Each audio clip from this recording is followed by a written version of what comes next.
Welcome back to Fall in the Field. I'm here with Daniel, who's a farmer at Willow-Witt.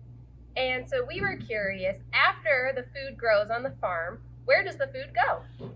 Our food, after it's harvested, gets sent to the farm store so people can come up to the farm and visit the farm and purchase it about 100 feet from where it was picked, or we sell at the farmer's market. And the farmer's market is a place where you can go and actually talk to your farmer and visit your farmer and get the food that they picked and brought to the farmer's market.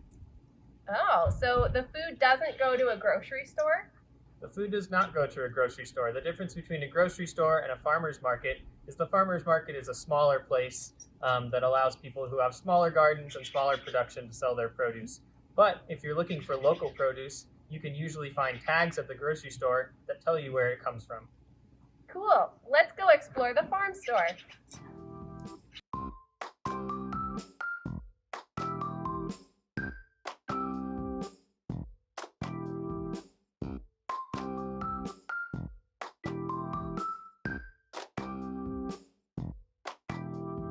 Welcome to the Rogue Valley Growers Market in Ashland, where Willow-Witt Ranch sells their produce.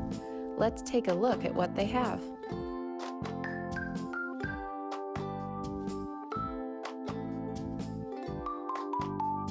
What energy do you think was required to get their food here?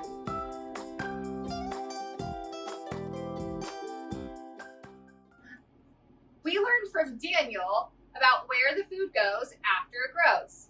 Let's think about the energy required for this process. I think it's a different type of energy that we've talked about in our other videos. I can think of 3 types of energy involved in this process. First, after the food is harvested, some of it needs to be packaged. Bags like these are manufactured in factories that require a lot of energy. After the food is packaged, the farm needs to store it. This requires a second type of energy. Electricity is needed to operate the refrigerators. The third type of energy required is fuel to transport the food to either the farmer's market or the people to the farm store. Now it's your turn to take a look at the food in your kitchen. We're going to show you how to calculate how much energy was required to transport the food from the farm to your home. So for our next activity, we are going to take a closer look at what sort of energy is used to create some of the food items that we can find right here in our kitchen. So I'm in my kitchen now, and I'm going to pick an item to take a closer look at what energy is needed to produce it. So just look in my pantry and see what we find. I think I will research this can of black beans. So just by looking at it right away, I know that it is black beans. If you choose an item from your kitchen that has multiple ingredients in it, you can always look on the back in the ingredients list and pick an item that you would like to research more. This was packaged somewhere other than where the black beans were grown, likely in a facility that was hundreds of miles away. Then if I look at the back of the can, I see that it was distributed in Pleasanton, California. And I'm in Oregon right now, and I bought this at the grocery store.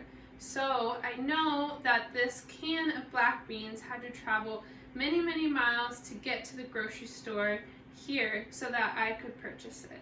Now it is your turn to do some more research into a food item you find in your kitchen to see what sort of energy goes into it.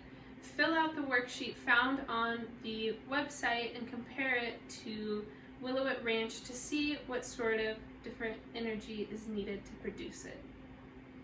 We hope that you enjoyed our lesson with us today, And that it gave you some food for thought about where your food comes from and the energy required. Next time you sit down for a meal, we hope you take a few moments to appreciate all that went into producing it. Like the bees that pollinated the flower and the farmers that grew it? Yeah, just like that. Thanks for joining us. See you next time.